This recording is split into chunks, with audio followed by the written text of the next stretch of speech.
கர்த்தருடைய பரிசுத்த நாமத்துக்கு மகிமை உண்டாவதாக. இந்த நாளிலும் உங்களுக்கான வேத வார்த்தைக்கு நேராய் உங்களை அன்போடு கூட அழைக்கிறோம். இந்த நாளின் தியானத்துக்கென்று உபாகம புத்தகம் 15ஆம் அதிகாரம் 5வது வசனம். உன் தேவனாய கர்த்தர் உனக்கு சுதந்தரிக்கும்படி கொடுக்கும் தேசத்தில் உன்னை மென்மேலும் ஆசீர்வதிப்பார். பிரியமானவர்களே, ஆண்டவர் நம்மை மென்மேலும் ஆசீர்வதிக்க விரும்புகிறார். எங்கே?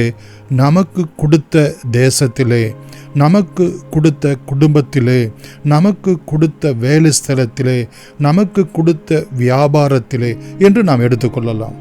பிரியமானவர்களே, நம்மை மென்மேலும் கர்த்தர் நம்மை ஆசீர்வதிக்கும் போது நமக்கு எப்படிப்பட்ட நன்மைகளை கொடுக்கிறார் என்று 6வது வசனத்திலே பார்க்கிறோம். நீ அநேக ஜாதிகளுக்கு கடன் கொடுப்பாய், நீயோ கடன் வாங்குவது இல்லை. நீ அநேக ஜாதிகளை ஆளுவாய், உன்னையோ அவர்கள் ஆளுவதில்லை என்று சொல்லி ஒரு மேன்மையான ஒரு ஆசீர்வாதத்தை நமக்கு இங்கே அருளுகிறதை பார்க்கிறோம். எப்பொழுது இப்படிப்பட்ட ஒரு ஆசீர்வாதம் நமக்கு தேவன் அருளுகிறார் என்றால் 10வது வசனத்திலே பார்க்கிறோம். பிரியமானவர்களே, அங்கே ஏழை எளிய சகோதரனுக்கு நீ தாராளமாய் கொடுப்பாயாக, அவனுக்கு கொடுக்கும்போது உன் இருதயம் விசனப்படாதிருப்பதாக. அது நிமித்தம் உன் தேவனாய கர்த்தர் உன்னுடைய எல்லா கிரியைகளிலும் நீ கையிட்டு செய்யும் எல்லா காரியங்களிலும் உன்னை ஆசீர்வதிப்பார் என்று இங்கே நாம் பார்க்கிறோம். 11வது வசனத்தில் கூட தேசத்தில் எளியவர்கள் இல்லாமல் இருப்பது இல்லை, ஆகையால் உன் தேசத்திலே சிறுமைப்பட்டவனும் எளியவனுமாகிய உன் சகோதரனுக்கு உன் கையை தாராளமாய் திறக்க வேண்டும் என்று நான் உனக்கு கட்டளையிடுகிறேன் என்று ஆண்டவர் இங்கே சொல்லுகிறதை நாம் பார்க்கிறோம். இப்படி ஏழைகளுக்கு, எளியவர்களுக்கு, சிறுமைப்பட்டவர்களுக்கு நாம் தாராளமாய் நாம் அவர்களுக்கு உதவி செய்யும் போது உன் தேவனாய கர்த்தர் நீ கையிட்டு செய்கிற எல்லா வேலைகளிலும் உன்னை மென்மேலும் ஆசீர்வதிப்பார். இரண்டாவதாக பிரியமானவர்களே, 18வது வசனத்திலே நாம் பார்க்கிறோம். அங்கே பின்பகுதியிலே இப்படி உன் தேவனாய கர்த்தர் நீ செய்யும் எல்லாவற்றிலும் உன்னை ஆசீர்வதிப்பார். எப்பொழுது என்று சொன்னால், பிரியமானவர்களே, உங்களிடத்திலே வேலை செய்கிறவர்களுக்கு 12வது வசனத்திலே பார்க்கிறோம்.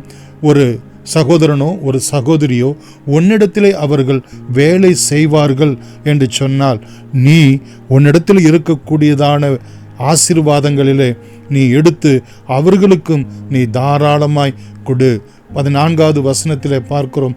உன் தேவனாய கர்த்தர் உன்னை ஆசீர்வதித்ததின்படி உன் ஆட்டு மந்தையிலும் உன் களத்திலும் உன் ஆலையிலும் எடுத்து அவனுக்கு தாராளமாய் கொடுத்து அனுப்புவாயாக என்று இங்கே சொல்லப்பட்டிருக்கிறது.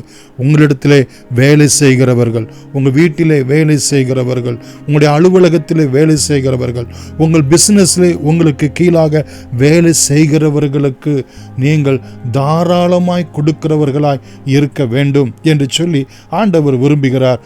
அப்படி நாம் செய்யும்போது 18வது வசனத்துடைய பின்பகுதியிலே பார்க்கிறோம். இப்படி உன் தேவனாய கர்த்தர் நீ செய்யும் எல்லாவற்றிலும் அவர் உன்னை ஆசீர்வதிப்பார். மூன்றாவதாக உபாகம புத்தகம் 14ஆம் அதிகாரம் 29வது வசனத்திலே நாம் பார்க்கிறோம். அப்பொழுது உன் கை செய்யும் வேலையிலெல்லாம் உன் தேவனாய கர்த்தர் உன்னை ஆசீர்வதிப்பார். எப்பொழுது?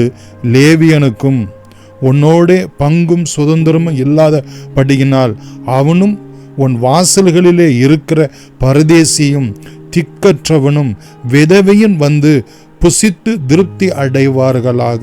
உன்னிடத்திலே வந்து அவர்கள் புசித்து திருப்தி அடையும்படியாக கர்த்தருடைய ஊழியத்தை செய்யக்கூடிய சிறிய ஊழியக்காரனோ எளிய ஊழியக்காரனோ யாராக இருந்தாலும் ஆண்டவருடைய ஊழியத்தை செய்யக்கூடிய ஒரு லேவியனை, ஒரு ஊழியக்காரனை, திக்கற்ற விதவைகள், பரதேசிகள், பிச்சைக்காரர்கள், இவர்களுக்கெல்லாம் அவர்கள் புசித்து திருப்தி அடையும்படியாக நீ அவர்களுக்கு உன் கையை தாராளமாய் திறக்கும் போது, பிரியமானவர்களே, கர்த்தர் நீங்கள் கை செய்யும் வேலைகள் எல்லாம் உங்களுடைய பிஸ்னஸ்ஸு, உங்களுடைய அலுவலகம், உங்களுடைய குடும்பம் எல்லாவற்றிலும் கர்த்தர் உங்களை நிறைவாய் ஆசீர்வதிப்பாராக. இதைத்தான் பிரியமானவர்களே மத்தேயு 25ஆம் அதிகாரத்திலே நாம் பார்க்கிறோம். நான் பசியாயிருந்தேன், 35வது வசனத்திலே எனக்கு போஜனம் கொடுத்தீர்கள். தாகமாயிருந்தேன், என் தாகத்தை தீர்த்தீர்கள். அந்நியனாயிருந்தேன், என்னை சேர்த்து கொண்டீர்கள்.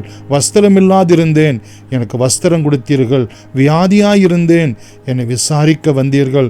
காவலில் இருந்தேன், என்னை பார்க்க வந்தீர்கள் என்பார் என்று அங்கே சொல்லப்படுகிறதை நாம் பார்க்கிறோம். அப்படிப்பட்டவர்களுக்கு பிரியமானவர்களே, இதோ உலகம் உண்டானது முதற்கொண்டு உங்களுக்காக ஆயத்தம் பண்ணப்பட்டிருக்கிற என் பிதாவினுடைய ராஜ்யத்துக்குள் சுதந்திரித்துக் கொள்ளுங்கள் என்று சொல்லி 34வது வசனத்திலே பார்க்கிறோம். வாருங்கள் என் பிதாவினாலே ஆசீர்வதிக்கப்பட்டவர்களே, உலகம் உண்டானது முதல் உங்களுக்காக ஆயத்தம் பண்ணப்பட்டிருக்கிற ராஜ்யத்தை சுதந்திரித்துக் கொள்ளுங்கள் என்று சொல்வார். நம்முடைய கையின் பிரயாசங்களையும் கிரியைகளையும் ஆசீர்வதிக்கிற தேவனுடைய ராஜ்யத்தையும் சுதந்திரித்துக் கொள்ளத்தக்கதாக அனுகிரகம் செய்வார்.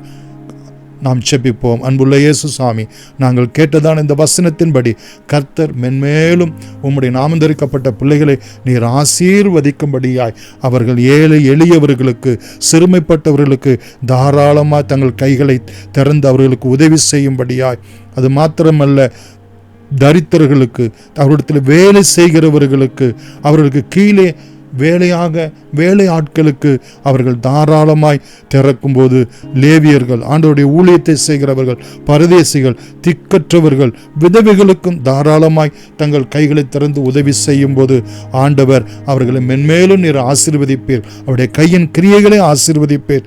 பிதாவுடைய ராஜ்யத்திலும் சுதந்திரித்துக் கொள்ள அனுகிரகம் செய்வீர். எல்லா துதிகன மகிமையும் உமக்கே செலுத்துகிறோம். இயேசுவின் நாமத்தில் வேண்டுகிறோம் எங்கள் ஜீவனுள்ள பிதாவே, ஆமேன். God bless you.